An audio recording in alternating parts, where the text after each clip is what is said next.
You heard a few polymer-based teams talk about fuse deposition modeling or taking a wire and being able to print that. The nozzle is at a low enough temperature. The cost for this printer can be a few $100. Tim Ruffner from Concept Laser, I don't know if he's not, because he threatened to be here at least by the time the bourbon was flowing. So he would like to hear this, what this next team tried to do. So Team 10, I would like to introduce Nirupama, Warrier, their CTO, to come and introduce the team. But the question they posed was, why do I need a $1 million printer? Why can't I print metals with a $500 printer? Wouldn't that be cool? Yes, it would be cool.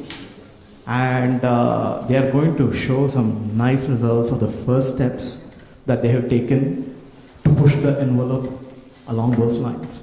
Fascinating stuff. I mean, just when you're young and your mind is free and rebellious, you don't take anything for granted. And that is the best time to get these guys to disrupt, right? Before life takes over and you conform. So the idea of conforming has not yet set in. And so that's the time to disrupt. And you'll see some things that they have. They just look like some kid playing with a wire or something like that and broke it a few times. But I think the possibilities are there. The possibilities are there. New alloys, lead-free alloys, so they are safe enough for kids to be able to play, low enough temperatures that they are similar to working with plastic companies, plastic materials. And yeah, you know I love this stuff. So rather than take away the story, I'll give this to Nirupama to introduce the team. And another story about them. They came with the idea of wanting to print metal in space. And so it took me a few weeks to convince them that there are more paying customers on Earth, and so to try to plan that first before doing something for NASA. So here. Thank you, Dr. Atri. So this is Nirupama again, and this is my second team. This is Adam, Kayla, and Nurein.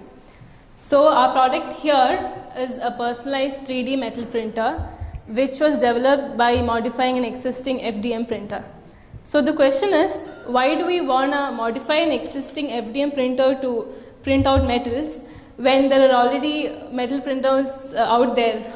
So the answer is that the metal printers out there are mostly industrial printers, and they take a lot of space, they are really expensive.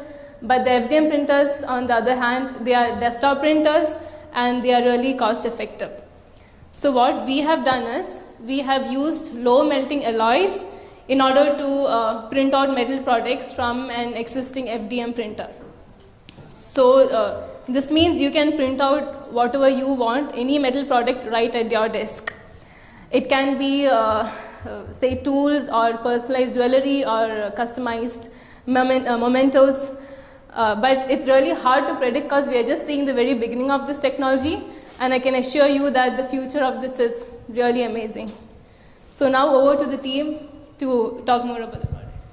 All right, I am Adam Porter. I think they both stole a little bit of my thunder, but that's all right. I'm going to reiterate a little bit some of that. So the goal of our project was to be able to extrude a low temperature melting point alloy through an FDM printer.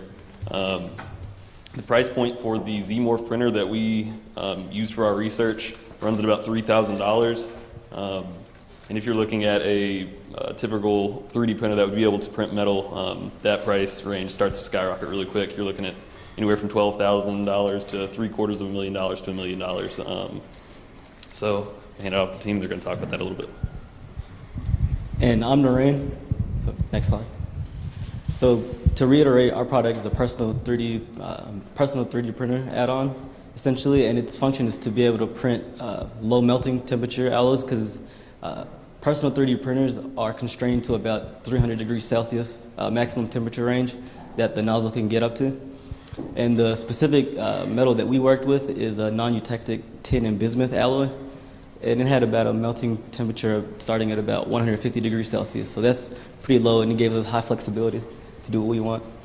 And our product is needed because there's a big personal 3D printing community out there, and for them to be able to have the capability to print metals, that's amazing. So next slide.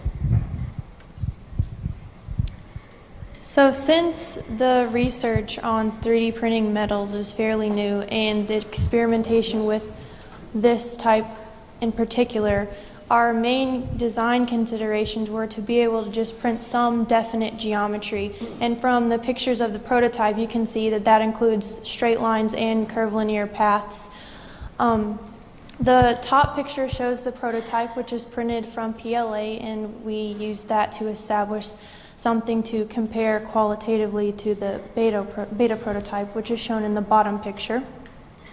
And so the way that it was fabricated, once we obtained the spool of the filament, we cut that into smaller pieces and straightened it, and then that was fed through the extruder in a similar fashion that the plastic filament would be printed. And then by manipulating the parameters of the printer, such as the different velocities and temperatures, we were able to extrude fairly consistently the alloy through the nozzle.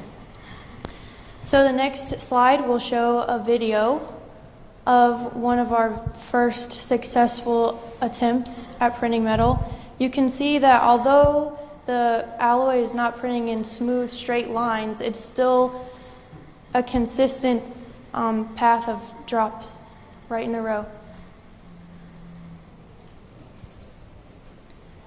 This slide shows that first iteration, and then after a lot of changes, we were able to make smoother, more consistent lines, which is a really big deal. And even though that there are more things that can be done to fix it, we just need more time to work through. And hopefully we'll be able to continue with the consistency, be able to print lines closer together without some of the issues that Nurein will talk about in the next slide. Be able to fill the geometry and also stack different layers. So that's what's coming up next. So some applications that we considered initially were customized jewelry, customized souvenirs, customized circuit boards, or really any other customized tools that you would want that you can make out of your personal 3D printer. So, but some of the issues that we're seeing right now, and after further research is being done, that maybe these issues can be fixed. But as Kayla, as you saw in the video, there's issues with the printing right now.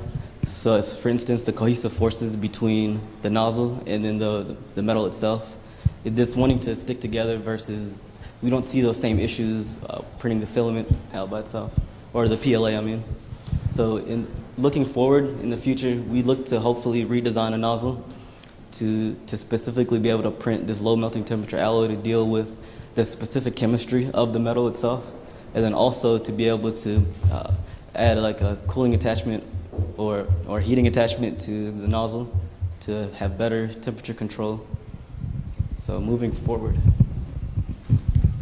All right, so kind of as they hit on, a bit more research is going to need to be done to help optimize the process of our 3D metal printing process.